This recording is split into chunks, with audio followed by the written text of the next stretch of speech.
Ao comparar a produção histórica da Grécia Antiga com a africana, o autor alega que a história da África foi escrita levando em conta sobretudo. Então, a partir do comando, a gente vai ter que identificar a alegação apresentada pelo autor sobre a escrita da história da África. Se a Ilíada e a Odisseia podiam ser consideradas como fontes essenciais da história da Grécia Antiga, em contrapartida, negava-se todo o valor à tradição oral africana. Essa memória dos povos que fornece em suas vidas a trama de tantos acontecimentos marcantes.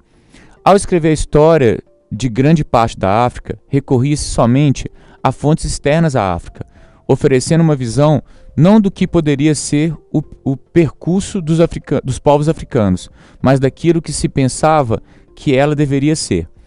Então, a partir do autor, fica muito claro que a escrita da história sobre o continente africano não se dá a partir dos relatos da própria população africana, mas de uma visão externa, uma visão, obviamente, focada na Europa e no Ocidente de uma maneira geral. Então tem aí uma possível deturpação do olhar sobre o continente africano, porque nós estamos tratando de fontes externas à África e não dando, no mundo ocidental, dando valorização à tradição oral africana.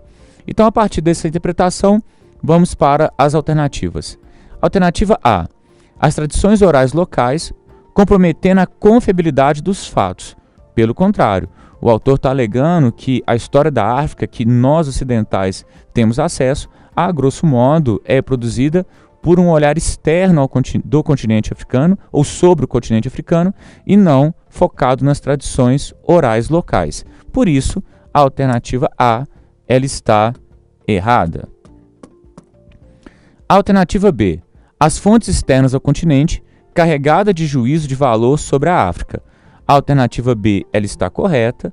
De fato, o autor está focando nessa produção histórica sobre o continente africano a partir de um olhar externo, um olhar, a grosso modo, ocidentalizado e, por isso, carregada de juízos. Então, nesse sentido, a alternativa B está correta. A alternativa C: os documentos escritos deixando de considerar os vestígios arqueológicos locais. Não.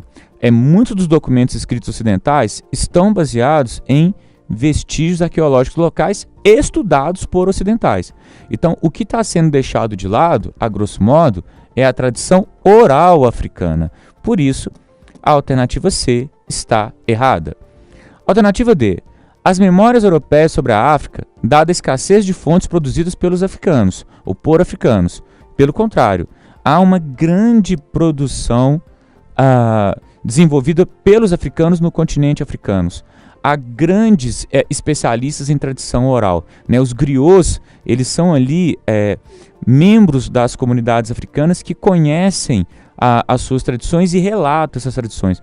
O que está acontecendo, segundo o autor, é ignorar essas fontes produzidas por africanos. Então, nesse sentido, a alternativa D está errada.